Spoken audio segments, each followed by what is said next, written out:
Assalamualaikum warahmatullahi wabarakatuh.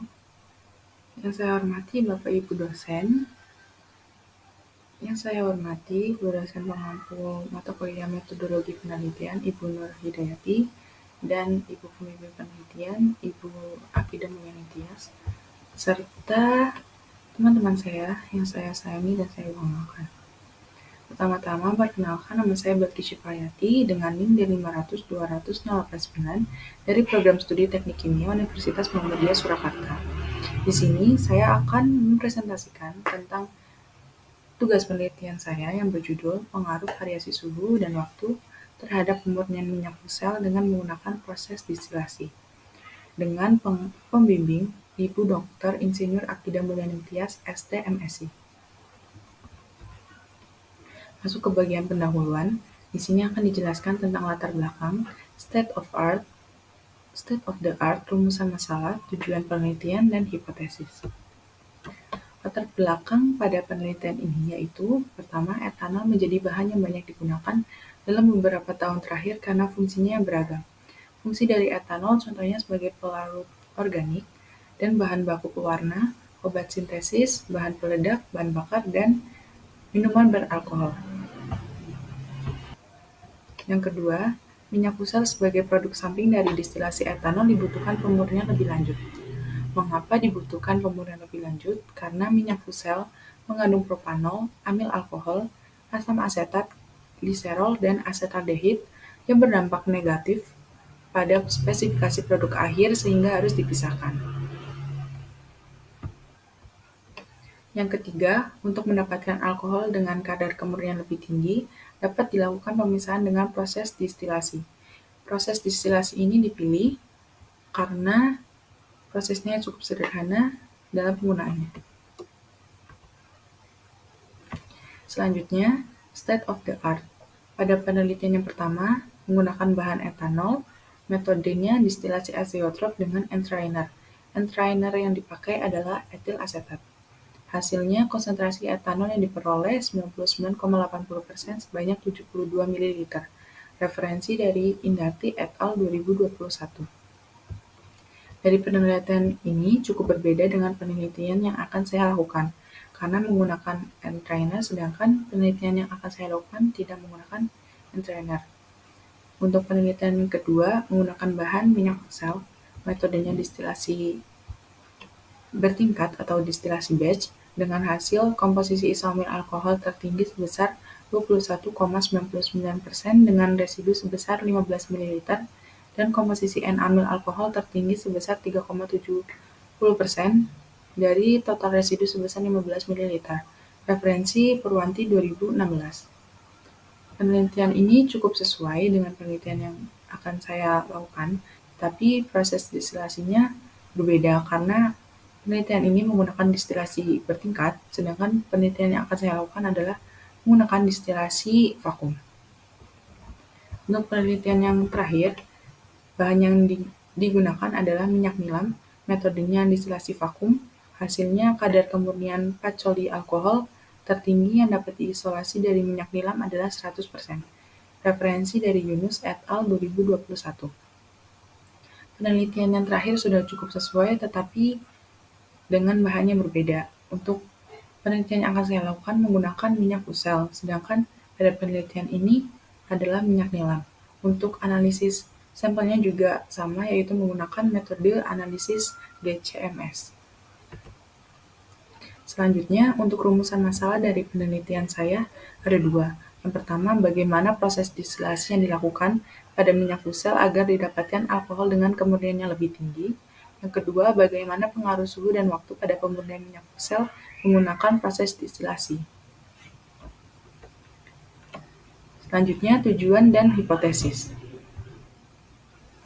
Tujuan dari penelitian ini adalah untuk mengetahui proses distilasi yang dilakukan pada minyak sel agar didapatkan alkohol dengan kemurnian yang lebih tinggi. Dan untuk mengetahui pengaruh suhu dan waktu pada pemurnian minyak sel dengan menggunakan proses distilasi. Lalu untuk hipotesis dari penelitian ini adalah didapatkan alkohol dengan kemurnian yang lebih tinggi dan adanya pengaruh suhu dan waktu terhadap pemurnian minyak sel. Selanjutnya masuk ke bagian metodologi. yang akan menjelaskan tentang deskripsi rancangan penelitian, tahapan penelitian, langkah-langkah pengambilan data, metode analisis data, dan jadwal kegiatan. Pada deskripsi rancangan penelitian, untuk jenis rancangan, penelitian ini menggunakan jenis rancangan eksperimen. Untuk rancangan penelitiannya, menggunakan rancangan acak lengkap dan variabel penelitiannya yaitu variabel bebas menggunakan suhu dan waktu dengan variasi suhu 110, 120, 130, 140, dan 150 derajat Celcius. Dan variasi waktunya adalah 10, 15, 20, 25, dan 30 menit. Untuk variabel terikatnya, konsentrasi alkohol setelah dilakukan proses distilasi. Lalu variabel kontrolnya adalah tekanan. Tekanan pada penelitian ini diatur tetap yaitu pada 1 atm. Selanjutnya tahapan penelitian. Pada tahap 1 ada persiapan dan perencanaan. Pada tahap ini dilakukan identifikasi topik penelitian dan tujuan penelitian, melakukan studi literatur, menentukan rancangan penelitian dan menyusun daftar alat bahan, serta membuat jadwal penelitian. Pada tahap 2, perencanaan alat dan bahan. Pada tahap ini, dilakukan penentuan alat dan bahan yang akan digunakan. Selanjutnya tahap 3, perancangan penelitian. Pada tahap ini, dilakukan penentuan variabel-variabel penelitian dan menentukan rancangan penelitian yang akan digunakan. Pada tahap keempat, pelaksanaan penelitian. Pada tahap ini, proses penelitian dimulai.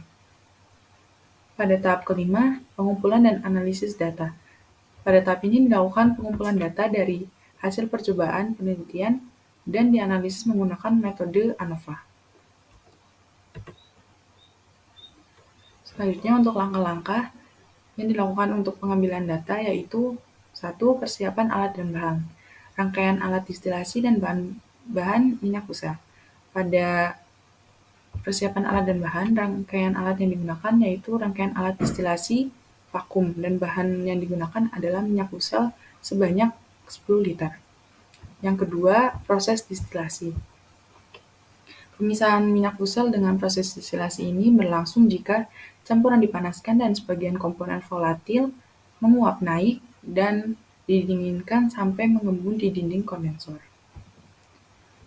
Yang ketiga, analisis sampel menggunakan metode analisis GCMS. Metode analisis GCMS atau gas chromatografi mass spectrometry adalah metode yang menggunakan alat GC dan MS. Sampel akan diidentifikasi terlebih dahulu dengan alat GC, kemudian diidentifikasi dengan alat MS. GC dan MS digunakan untuk memisahkan dan mengidentifikasi komponen-komponen campuran yang mudah menguap. Selanjutnya, risk assessment dari penelitian ini yaitu pada bahaya pertama, minyak usel memiliki bau yang menyengat, dapat beresiko terhirup jika tidak ada ventilasi yang baik. Pada bahaya kedua, menghubungkan rangkaian alat ke stop kontak dengan tangan yang basah, beresiko tersengat aliran arus listrik. Pada bahaya yang ketiga, alat pelindung diri tidak digunakan dengan baik dan benar, akan beresiko menyebabkan peneliti terpapar langsung oleh bahaya. Selanjutnya, metode analisis data yang digunakan pada penelitian ini yaitu menggunakan ANOVA. Rumusnya sudah terlampir dengan Y sebagai respon fungsi, A0, A1, AI, AJ, AIJ sebagai estimasi koefisien yang dihasilkan, XI dan XJ sebagai variabel bebas. Berikut adalah jadwal penelitian yang akan dilakukan. Jadwal penelitian ini direncanakan selama 6 bulan. Pada kegiatan pertama yaitu persiapan alat dan bahan dilakukan pada bulan pertama. Kegiatan kedua pembuatan formula dilakukan pada bulan pertama dan kedua. Kegiatan ketiga pengujian formula dilakukan pada bulan kedua sampai bulan kelima. Kegiatan keempat pengambilan data dilakukan pada bulan keempat dan bulan kelima. Kegiatan kelima analisis hasil dilakukan pada bulan keenam. Berikut merupakan referensi sumber penelitian sudah terlampir. Sekian presentasi dari tugas penelitian saya. Mohon maaf jika terdapat kesalahan kata. Terima kasih dan saya akhiri. Wassalamualaikum warahmatullahi wabarakatuh.